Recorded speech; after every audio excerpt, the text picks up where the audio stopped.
Ever since the day that you went away, you went away.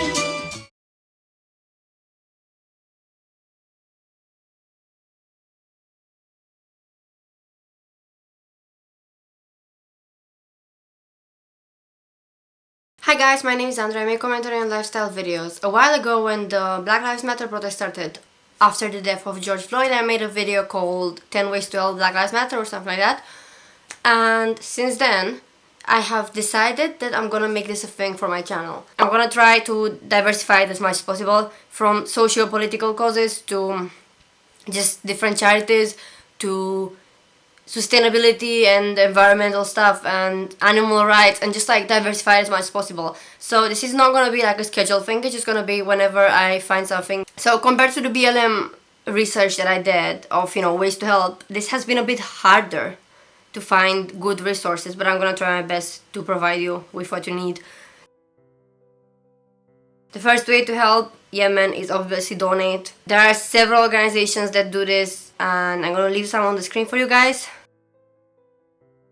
The second way to help Yemen is petitions, but a lot of the petitions don't work in the Middle East. So if you can search for petitions that are centered around the countries in the West that actually support what is happening in Yemen, from Saudi Arabia, if you guys can find those petitions, that would be more useful than to petition directly to their country, because it's not like they can do anything about that. The third way is obviously educate yourself, because a lot of these problems are linked, and a lot of these problems are, like I said, linked to our countries that we live in the West. And it's unfortunate, but it's all a very, very intricate maze, and we need to navigate it carefully. If you educate yourself, you will know when to stand up for what is right, and you will know when to take action in your country, because, as I said, a lot of that is the fault of probably your countries. If Americans are watching me, you are involved in that. I'm living in England, no British, but I live in England, so it affects me as well.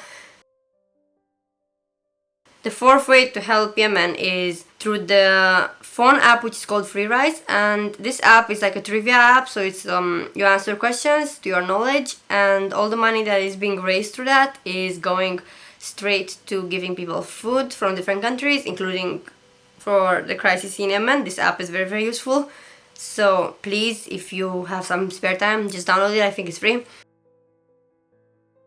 The fifth way to help is if you live in England, and I think it's the same equivalency in the States, you can email your MPs. So in America it would be your government representatives, or your, like for your state, probably like you can email somebody who works with the senators and stuff, or even your mayor, like any politician that you can find the email address to. You can petition for them to take action and to raise this issue with their superiors.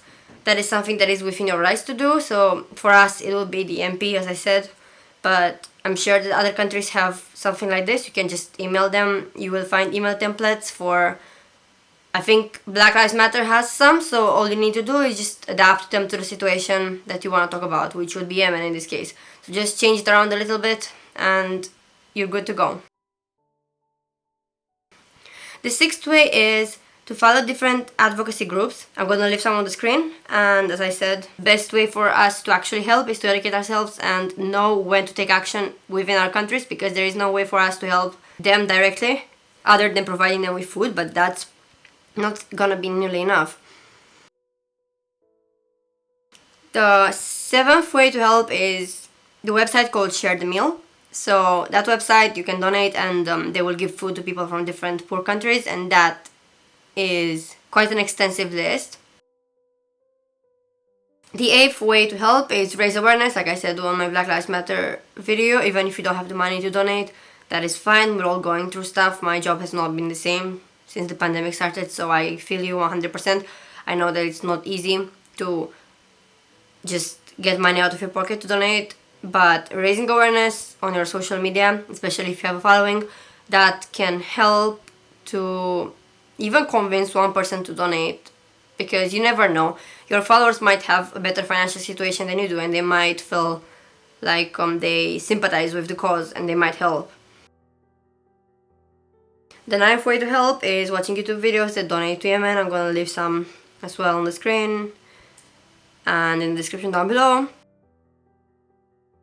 And the 10th way, this is a more general thing, it would be to support Arab-owned businesses, because I don't know that if you can find businesses that are actually in Yemen, because obviously the situation there is very, very bad, but other Arab citizens, obviously they all consider themselves brothers, and they are being torn apart by the government. It's always the stereotype about Arabs killing other Arabs is obviously just something that is being forced by corrupt leaders. It's not the citizens. If you look at the normalization in relationships with Israel for United Arab Emirates, and I think Sudan is now normalizing with Israel, the citizens are against it. They don't like that. They want to support Palestine, but their leaders don't let them do that. So if you support small Arab businesses, it's just a way to help that. It may not involve Yemen, but it does involve the Middle Eastern crisis. And when you navigate this whole issue, I think the most important thing to remember is that we have billionaires in this world who are set to become trillionaires, like Bezos. And although, yeah, I made an Amazon haul, like I'm not gonna be a hypocrite and say I don't buy from Amazon. But the thing is, you need to think about what this man is doing. The money that he has could have ended the hunger crisis in Yemen, but he's refusing to do it. So, hold these people accountable and remember that the power is in our hands, but we don't believe it, and that's why there will never be change unless we believe that we hold the power and that we can control our leaders. Then, if we don't believe that, then there's no way for us to leave this like imaginary chains that we're stuck in. If we stick together, we'll always be stronger. So that's the main takeaway I want you guys to get from this. And if you can help in any of these ways, even shares on Instagram, like I said, awareness is like super important.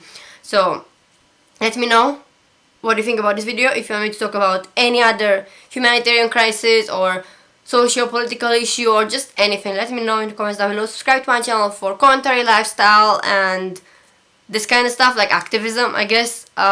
This is a big part of my life, so I want to bring more of it over to my YouTube channel because my Instagram is always filled with activism, and I feel like I'm kind of neglecting a part of myself by not talking about it over here as well. So yeah, like this video.